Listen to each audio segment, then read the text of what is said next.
Shalom, saudara dan saudariku seiman. Merdeka, merdeka, merdeka. Seruan ini tentu akan banyak berkumandang pada hari ini, mengingat 17 Agustus 2022 merupakan hari ulang tahun kemerdekaan ke-77 dari bangsa kita, Indonesia. Menurut situs Kementerian Sekretariat Negara Republik Indonesia, tema perayaan kemerdekaan tahun ini adalah pulih lebih cepat dan bangkit lebih kuat. Latar belakang dari pemilihan tema ini tentu saja berkaitan dengan situasi Indonesia akhir-akhir ini. Seperti yang kita ketahui bersama bahwa serbuan COVID-19 sungguh mengganggu banyak aspek kehidupan bermasyarakat kita. Bila dibiarkan begitu saja tanpa ada penanganan, kondisi ini akan sangat berpotensi menghambat perkembangan negara kita. Maka, pada momen kemerdekaan ini, semua pihak diajak untuk kembali berjuang bersama memulihkan kehidupan bangsa ini. Kita diminta untuk membangkitkan lagi tanggung jawab kita dalam memajukan Indonesia. Saudara dan saudariku seiman, dasar refleksi yang kita gunakan pada hari kemerdekaan ini diambil dari Injil Matius bab 22 ayat 15 sampai dengan ayat 21.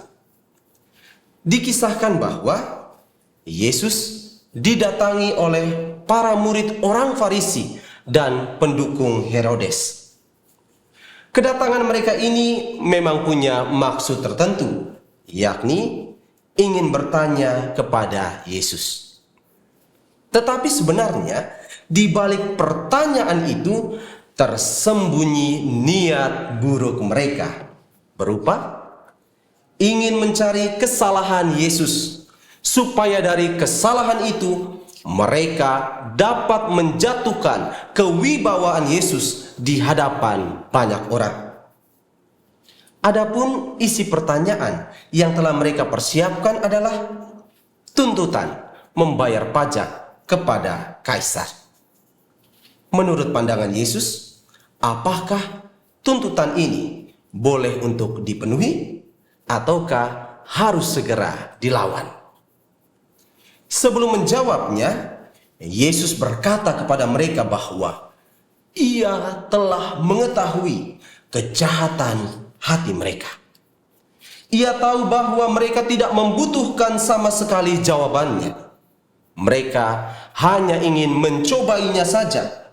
Dan kata-kata pujian yang mereka sampaikan di awal pertanyaan sebenarnya hanya merupakan suatu kemunafikan belaka. Sampai kapanpun mereka tidak akan pernah yakin bahwa Yesus adalah guru, apalagi Yesus itu Tuhan. Singkatnya, karya Yesus tidak mendapat tempat sedikit pun di hati mereka. Betapapun demikian buruk penilaian dan perlakuan mereka itu, Yesus tetap bersedia menjawab pertanyaan mereka.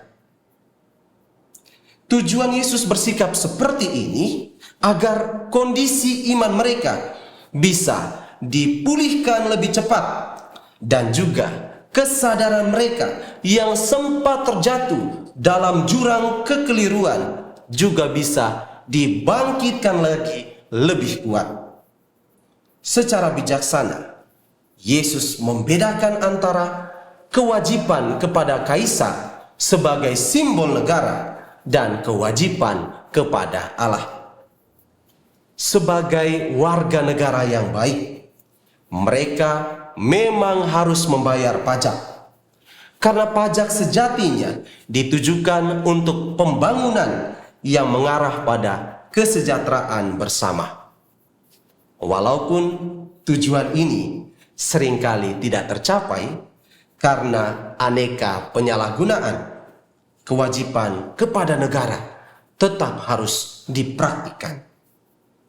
Sedangkan kewajiban kepada Allah juga tidak boleh dilalaikan, karena Allah turut melakukan berbagai karya agung bagi hidup manusia.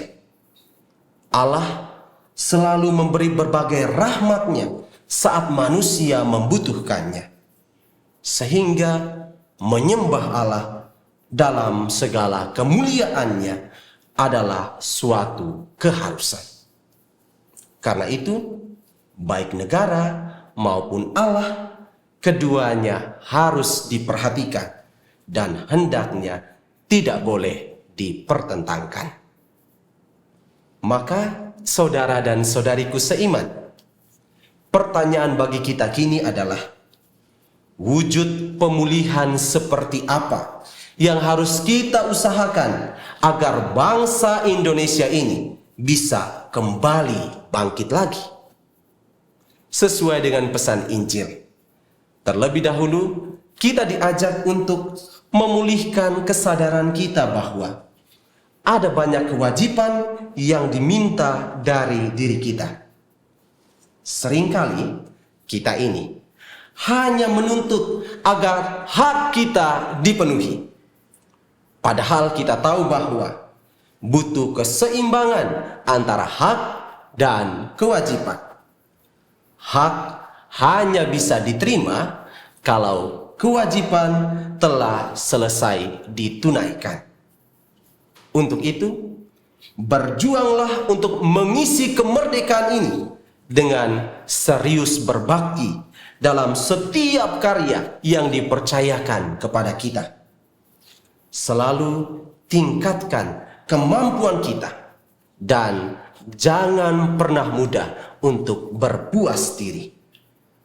Kemerdekaan yang sejati adalah bebas dari kemalasan dan tidak tunduk pada egoisme.